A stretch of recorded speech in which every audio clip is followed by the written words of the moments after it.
Hello everyone, it's Old Guardian here. In this how to play video, I'm going to take a look at Galakrond Warlock. Galakrond Warlock is probably the most fun I have had playing Hearthstone over the past month. It's a really fun, this sort of mid-range control hybrid style of deck. The original version was built by No Hands Gamer, and then there are lots of variants. There are one or two cards apart, more than a dozen that you can easily find on HS Replay. I like this build myself. This is from HS Replay. I'm not sure who built this one the first, but this one is running a little bit of a slower package because it runs both Lord Godfrey and it runs Twisting Nether, so the removal capabilities of this is a little bit higher than with many of the other variants of Galakrond Warlock, and that makes it a little bit more control-ish feeling deck, and I like playing those sorts of decks. It also makes me wonder if it would be possible to build a real control Warlock, but we'll see about that later, I suppose. Anyway, this archetype is built around the power of Galakrond. The Warlock Galakrond Wretched. Block summon one random demon, and once it's fully upgraded, summons 4 random demons. And that tempo swing from getting those 4 random demons is really the key. You're often aiming for a turn where you play like Dark Skies into Galakrond, or if you have some minions already on the board, you play like Plague of Flames into Galakrond. So you clear out the board, you get your own 4 minions, you become Galakrond. You start moving on from there. Once you have that board of 4 minions, of course, Kronks is really interesting in this deck because it can do so many things. And one of the things Kronks can really do in this deck is to give all of your minions +2/+2. So when you're invoking Galakrond as Warlock, you're summoning 2 1/1 imps, and that synergizes well with Kronks as well. The deck also makes use of these Highlander synergy cards, even though it is far from a Highlander deck. But it is drawing pretty rapidly, so eventually you will be able to use Zephyrus, often for removal, and you will be able to use Dragon Queen Alexstrasza. Also, 3 dragons at once, another potential to do a big tempo swing. Because of the Galakrond invoke and you're getting all those 1/1s, and then once you are Galakrond you can easily make 1/1s just by pressing the button, that makes Plague of Flames viable as a removal tool in this deck, and that's also good for your tempo. 1 mana kills stuff. Of course you have to have some kind of a board in order to use it, but still, that's a great way to remove things, and it's very early hard removal. Like Rogue puts down a really big Edwin, you have a 1/1 imp and you Plague of Flames, haha. Things like that can happen. As for the mulligans with this deck, there are at least 3 different types of mulligans, depending a little bit on what you're thinking your opponent is going to do. No matter your opponent, you're always holding on to your Dragonblight Cultist. 3 mana, get 3 minions on the board. It's awesome against aggression, it's awesome to create pressure, it's just a very flexible all-around card. If you're facing something like a Face Hunter, you're facing a real face deck, you expect to be hit in the face very soon and unrepentantly, then Dragonblight Cultist, Netherbreath for some lifesteal, and some Taunt minions, Shield of Galakrond, also the Ziliax can potentially do. So these sorts of cards can help you survive against a pure face deck. On the other hand, if you expect to be on the defense, but you expect that your opponent is not using that many chargers, not that much direct damage, but rather will strive to gain board control, then in addition to Dragonblight Cultist, you're looking for cards like Plague of Flames and Dark Skies, these removal tools. Potentially something like a Crazed Netherwing, if that 3 damage is enough to remove the opponent's minions. So a defensive mulligan against a non-face deck would look something like this. And if you're expecting that your opponent is a control deck, you're playing against like a control warrior, you want to be the one who's delivering pressure, then Dragonblight Cult is still what you look for, and then you really want to get your Galakrond. Because the earlier you get your Galakrond against a control deck in particular, the earlier you can start churning out those 1/1s every single turn, and just being very threatening all around. I also like to keep Galakrond in addition to some removal tools against something like an Embiggen Druid, because against Embiggen Druid the Galakrond tempo swing is the main way that you're going to win the game. So it's extremely important to find your Galakrond early in that matchup. If you enjoy this content, you can support the channel by joining as a subscriber or member on YouTube and joining as a follower or subscriber on Twitch. And now, let's go take a look at Galakrond Warlock in action. Because there are lists with Twisting Nether and there are some without.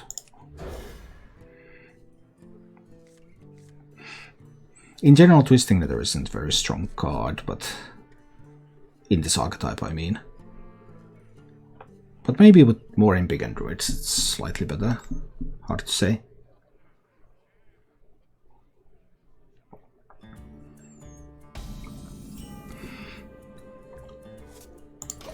Alright, another Druid who keeps almost everything. Hate to see that happen. Coining the Breath then. Yep. But why did you keep all this other stuff if you're not using that? If there's an Impic and Druid, then that Mulligan is so very, very extremely wrong. But that's what seems to be happening every game nowadays.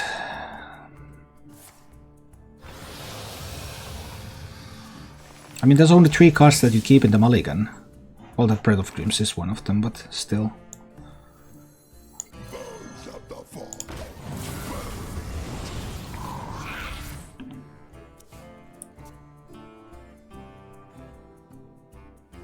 So there definitely was no Embiggen kept in the Mulligan.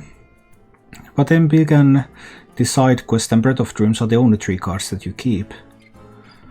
So I don't know. It's terrible. Terrible to watch this.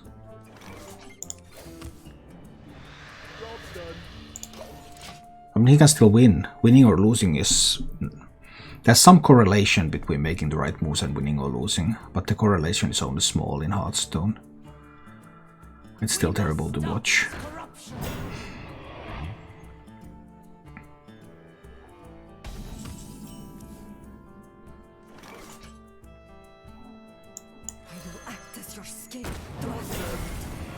To play this. Need to get the second Invoke out there now. I can do Dark Skies a little bit later, I believe. Now the Embiggen. And the Worm. So there is 11 health here. It will go down to 9 health when I hit with this. And I have 9 cards in hand, so then Dark Skies will wipe that board.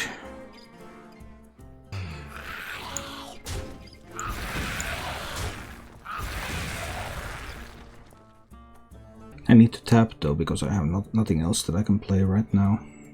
That might cost me. I am getting pretty low on health. No, that's the way it has to be. Then the Dark Skies. I had the alternative like Mortal Coil my own stuff, but that didn't feel strong enough. Can't do Snip Snapping to Celiax yet. Ouch. That hurts. So much big stuff coming. I might not have enough to fight it.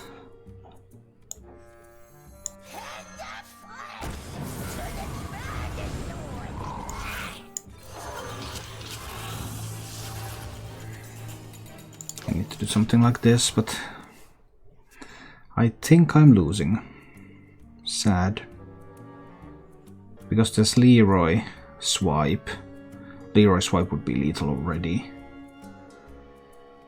And they will remain threats always. Place is the place, yes. So I need to do Plague of Flames into Celiax. Probably. That will cost me 6 mana. Celiax can be magnetized into a 1/1. So it will heal me for 4. It will not survive a swipe either. I could Mortal Coil my own imps to draw more cards. But I guess I will have to do that. Because I need some more answers here. Don't need to mortal coil my own imps. Then I'll do the Plague of Flames. And then I will magnetize the Celiax on a 1/1 to heal the 14. Need one more Invoke to upgrade Galakrond. I hope I have enough time to do it. It will be difficult. Oh, that was a good random minion. As far as random minions go, that was one of the best.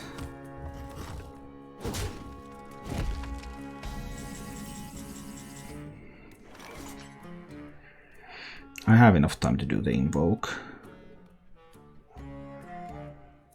Yes. Maniac comes out. I can do Plague of Flames. But I can play the Worshipper for another 3 cards. So I have enough time to do the Invoke, but do I have enough time to play the Galakrond? It will put me to 18. So that's something. But we'll see. There's potential to do like Dark Skies into Galakrond. That might open up an opportunity. We must stop this corruption. So many Emerald Explorers. Yeah, that's going to be Dark Skies into Galakrond, right? Yeah.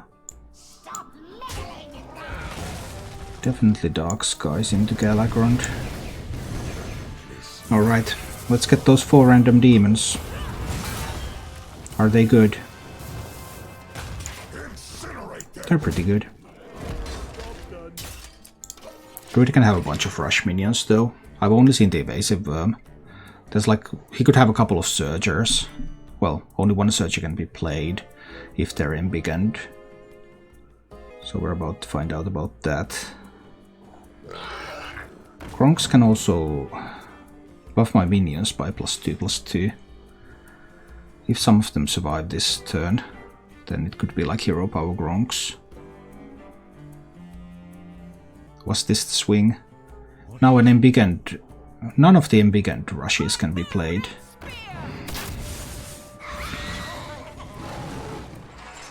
There's 27, I have 13, 16, 18, 24. Yeah, that's lethal. Unleash a Devastation. Give your other minions +2/+2.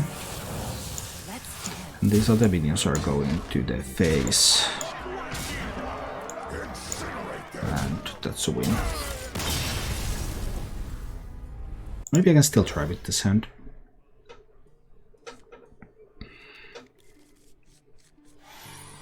I don't have any invocations here though.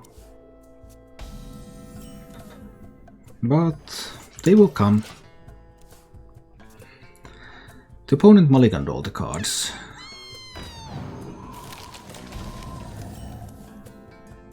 Interesting. This treant is such a big threat right now. Because it enables aeroponics. It enables the 2/3. But I still have to tap. I can't start killing it yet. I just can't. Because killing that would have required using the Nether Breath.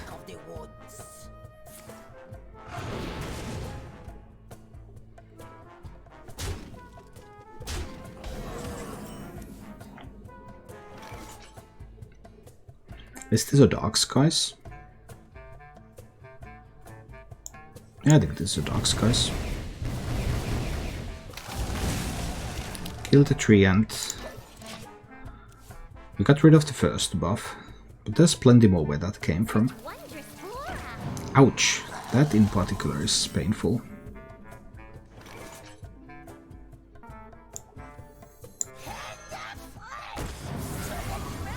Use a Devoted Maniac to kill at least one of the treants. That still leaves another treant left. Ton of pressure going on. Gray's Netherwing is not ready. Aeroponics is almost free. Here comes the Aeroponics. And here comes the Dendrologist too. It's the Treant Synergy card extravaganza. Okay, now please let me top deck a dragon. There are not many dragons in this deck.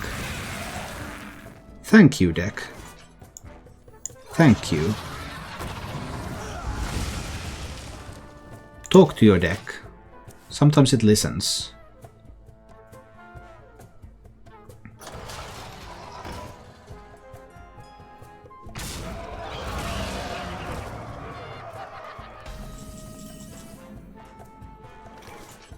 Alright, I'm feeling more hopeful already.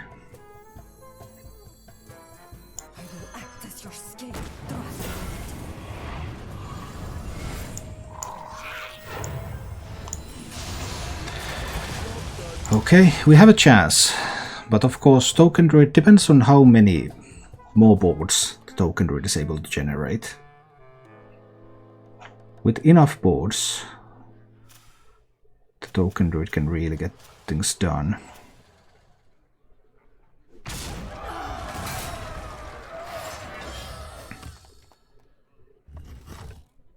I can Netherbreath that one away too.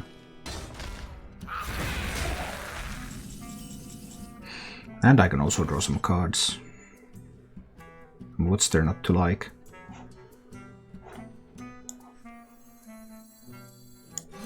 Yes, I will destroy them.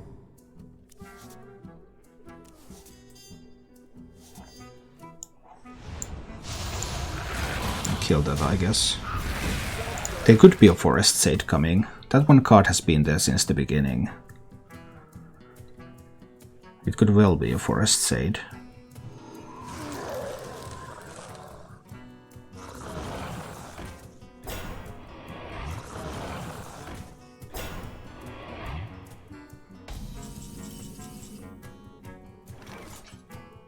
So Dark Skies deals 9. That's not enough. Godfrey can kill this. I could do some kind of like cultist Plague of Flames to kill it. That would work. Is cultist Plague of Flames crazy? A little bit maybe. So many possibilities. But not that much when you really think about it. What if there's Forest Sage and a buff? It's cultist Plague of Flames.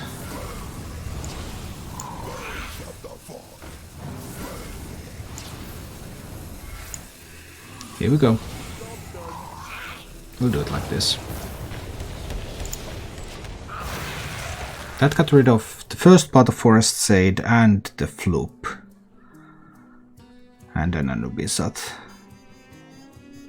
So if the second part of Forest Sage comes now, I can always just Godfrey that away. I can Godfrey these away too.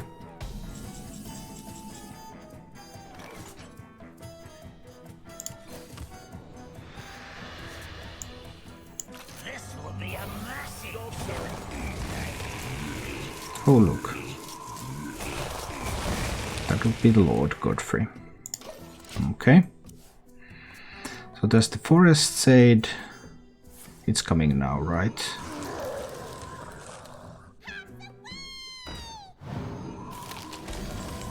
But I can just Gray's Netherwing this. 8 cards in hand.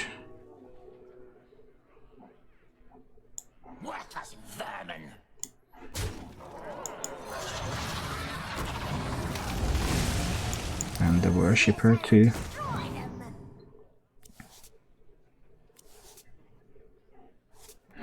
My draw in this game was just insanely good.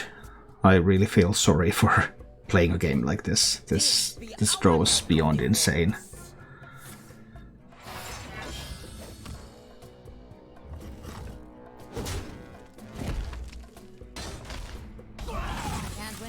Thank you for watching. If you enjoyed the show, please click the like button and subscribe to my channel for more.